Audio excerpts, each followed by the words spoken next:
தீபாவளி முடிஞ்ச கையோட பயபுள்ள என்ன வச்சு ஒரு பெரிய சம்பவம் பண்ணிட்டான். என்ன அப்டின்னா, தீபாவளிக்கு ஊருக்கு போனோம் இல்லையா? ரிட்டர்ன் வீட்டுக்கு கூட்டு வரதுக்காக அருண் வந்திருந்தான். கம்பெனிலருந்து நேரா வீட்டுக்கு வர மாரி பிளானு. அப்படி பார்த்தா நைட் 8:30 தான் வரணும். ஆனா சர்ப்ரைஸ் பண்றேன்ற பேர்ல ஈவினிங் 4:30க்குலாம் வந்துட்டான்.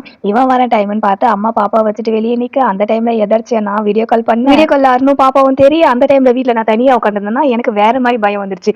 உடனே ஃபோன கட் பண்ணிட்டு குடுகுடுன்னு வெளிய போய் இவங்க 2 பேரையும் நேர்ல பார்த்ததுக்கு அப்புறம் தான் எனக்கு அந்த பயமே போச்சு. அண்ட் நெக்ஸ்ட் டே வந்துட்டு என்னுடைய பழைய கொலுசையும் பாப்பாவுடைய அருணாக்கரையும் மாத்தலாம்னு சொல்லிட்டு கடைக்கு தான் கிளம்பிட்டு இருக்கேன். இந்த மாடல் வந்து எனக்கு ரொம்ப ரொம்ப ரொம்ப பிடிச்ச மாடல். அது மட்டும் இல்லாம அப்பா அம்மா வாங்கி கொடுத்தது அப்படின்றதால இதை மாத்தவே மனசு இல்லாம தான் நான் மாத்தினேன். இந்த அருணாக்கர் வந்து அத்தை வந்து வாங்கிட்டு வந்திருந்தாங்க பாப்பாவுக்காக. பாப்பாவுக்கு வந்து ஒரு 2, 3 டைம் கிட்ட போட்டு பார்த்தோம். பட் வந்து செட் ஆகல. இடுப்புல வந்து வெட்டி அந்த இடம்லாம் வந்து செவந்து போகுது. அதனால வந்துட்டு இதை மாத்திடலாம் அப்படின்னு சொல்லிட்டு அதையும் கையோட எடுத்துக்கிட்டேன். என்னுடைய கொலுசு அப்பா அம்மா வாங்கும்போது 7,000க்கு வாங்கினாங்க. ஆனா இன்னைய ரேட்டுக்கு இந்த கொலுசுடைய ரேட்டு 26,000. இதை போய் நகை கடையில கால்குலேட் பண்ணதுமே இந்த கொலுசை மாத்தணுமா அப்படின்ற போல மைண்ட் சேஞ்ச் ஆயிடுச்சு. ஆனா கொலுசுடைய செயின்லாம் கட் ஆயிடுச்சு. அதுக்கப்புறம் ரொம்ப லூசா இருக்கு அப்படின்றதால இதை மாத்தி தான் ஆகணும் அப்படின்னு மாத்தியாச்சு. பாப்பாவுடைய அருணா கயிறு மட்டும் சென்னைக்கு போய் தான் மாத்த போறோம்.